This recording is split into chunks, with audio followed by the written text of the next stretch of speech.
In a world where fame feels eternal, we often forget that even the brightest stars eventually fade. On this channel, we don't just report celebrity deaths, we honor legacies, share untold stories, and remember the lives behind the spotlight.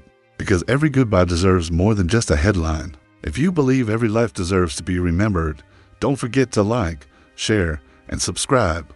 Join us in honoring the legacies that touch millions. Bob Newhart, born on September 5, 1929, in the United States, was an iconic American comedian and actor whose unique comedic style and charming screen presence earned him a lasting place in entertainment history, known for his dry wit and signature, stammering delivery. Newhart rose to fame through stand-up comedy before making a successful transition into television and film. His understated humor and clever timing made him one of the most beloved figures in American comedy. Newhart's breakthrough came in 1960 with the release of his debut comedy album, The Button-Down Mind of Bob Newhart.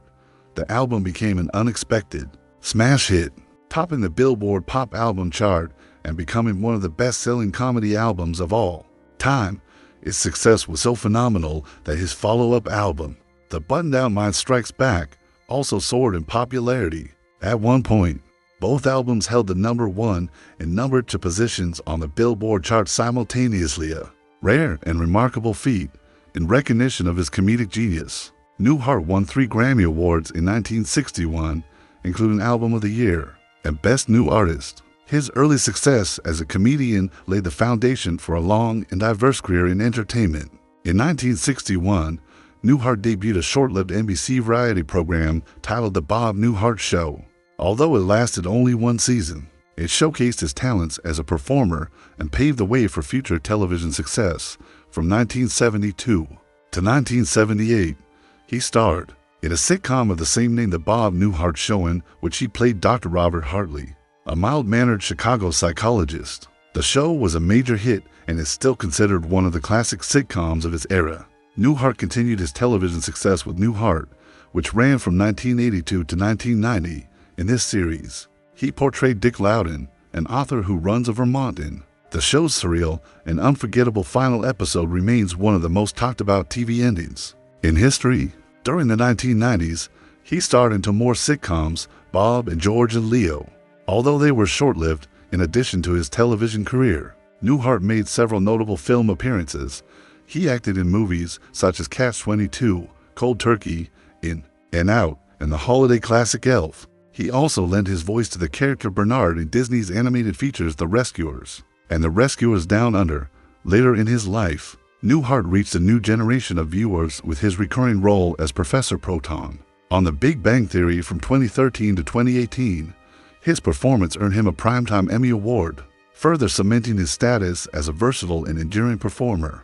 In 2002, Bob Newhart received the prestigious Mark Twain Prize for American Humor, honoring his profound impact on the world of comedy. Bob Newhart passed away at the age of 94 after a brief illness. Though he is gone, his contributions to comedy and television continue to influence and entertain audiences across generations.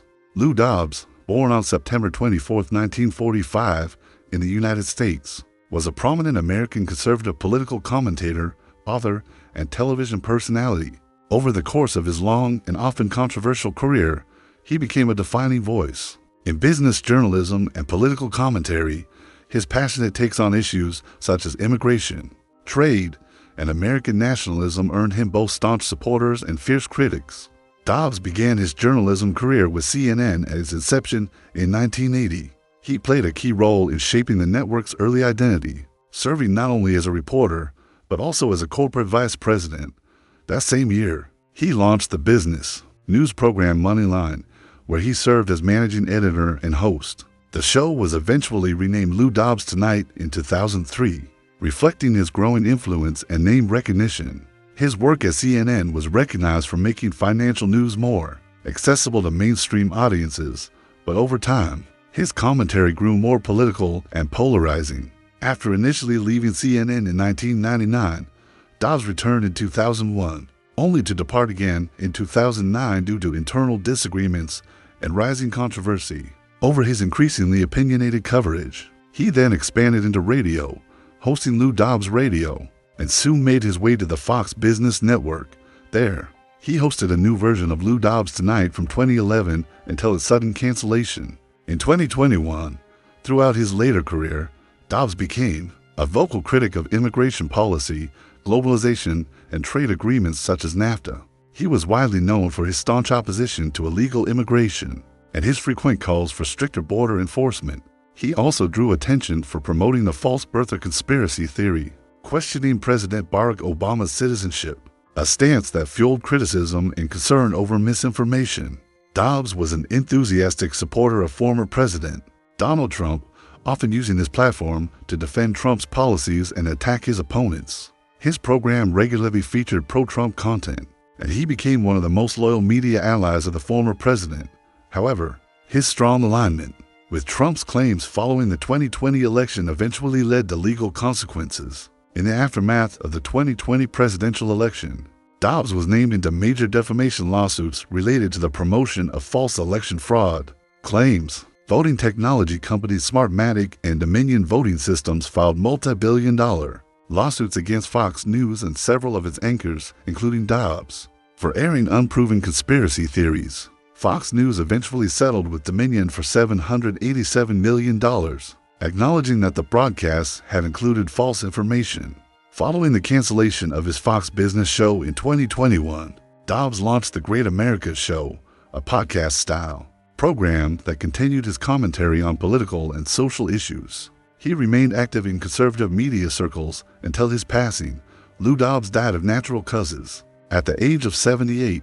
Despite the controversies that surrounded him, he left behind a significant legacy in American media shaped by decades of business reporting, outspoken political views, and a fervent base of followers who admired his unapologetic stance on the issues he championed.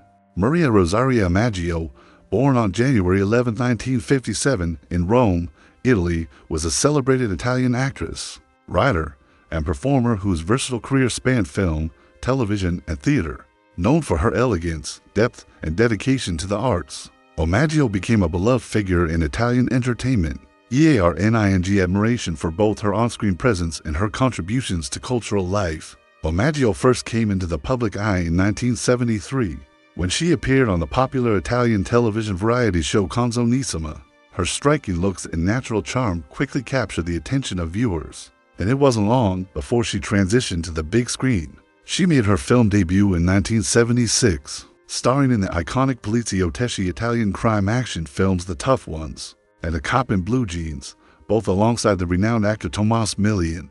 These gritty crime dramas were hugely popular at the time and helped launch Maggio's film career, establishing her as a fresh and promising talent. Throughout the 1970s and 1980s, Maggio remained a familiar face in Italian cinema and television. She appeared in a wide range of productions, showcasing her ability to adapt to different genres from action and drama to comedy and period pieces. Beyond film and television, she found her true artistic home in theater, where she built a distinguished and enduring presence. In 2011, she celebrated a major milestone, 25 years of theater work. To commemorate the occasion, she performed in a special recital titled Maggio e Voi Homage to You, which reflected her deep connection to the stage and her audience. Her theater work was marked by thoughtful, expressive performances that often delved into themes of identity, history, and the human condition. One of the most significant roles of her later career came in 2013, when she starred in the internationally acclaimed film Walesa, Man of Hope, directed by the legendary Polish filmmaker Andrzej Wajda.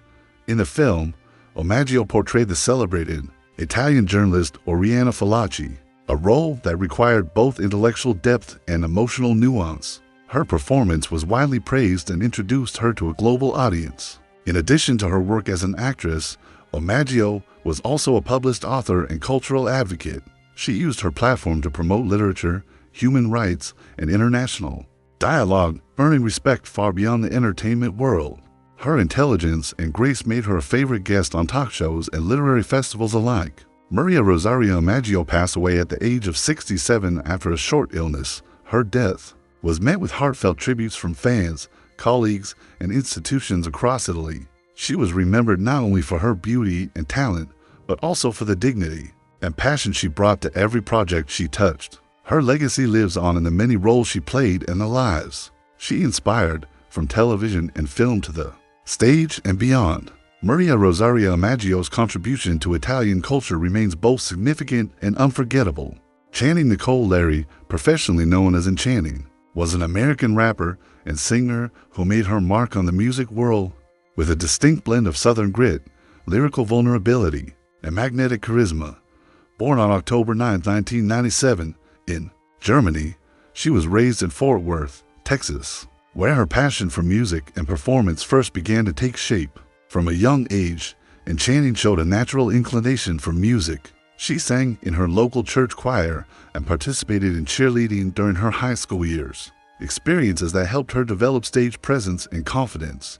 After finishing high school, she initially pursued work as a hairstylist and nail technician, using her creativity in the beauty industry before ultimately deciding to focus full-time on her growing interest in hip-hop.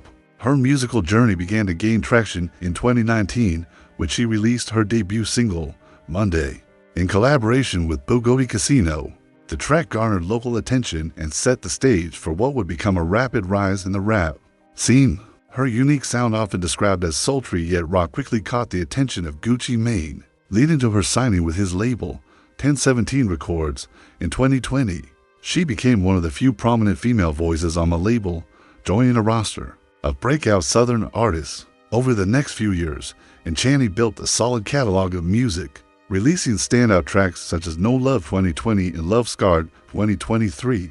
Her 2020 single track and field featuring Khalid became a viral hit, amassing more than 6 million views on YouTube and solidifying her status as a rising star in the rap world.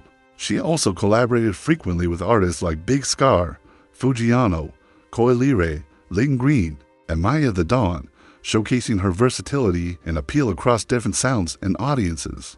Her music often explored themes of pain, heartbreak, resilience, and empowerment, making her relatable to fans navigating similar life struggles. She was celebrated not only for her artistic ability, but for her authenticity and raw honesty in her lyrics and interviews. In 2023, she released Tell Me Why featuring Leighton Green and appeared on Radio's track, He Can't Reach, alongside Maya the Dawn. These releases showed her continued evolution as an artist, blending emotional storytelling with catchy, melodic hooks. Tragically, in June 2024, Enchanting suffered a heart attack that was widely believed to be the result of a drug overdose. She was admitted to Baylor University Medical Center in Dallas, Texas, in critical condition, though early reports mistakenly announced her death. Her family clarified that she remained on life support. Sadly, she passed away a short time later after being removed from life support. She was 26 years old. Enchanting's sudden death left a void in the music world, particularly among young women in hip-hop who saw her as a symbol of strength, femininity, and fearlessness. Though her career was brief, her impact was powerful. Her voice, style, and spirit continued to resonate with fans who found inspiration in her journey from local talent to national sensation.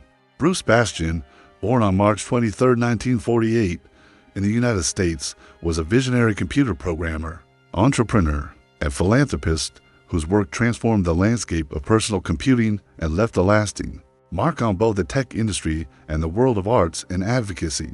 Bastian began his career in technology at the Aryan Research Institute in Utah, where he collaborated with Alan Ashton, a professor at Brigham Young University.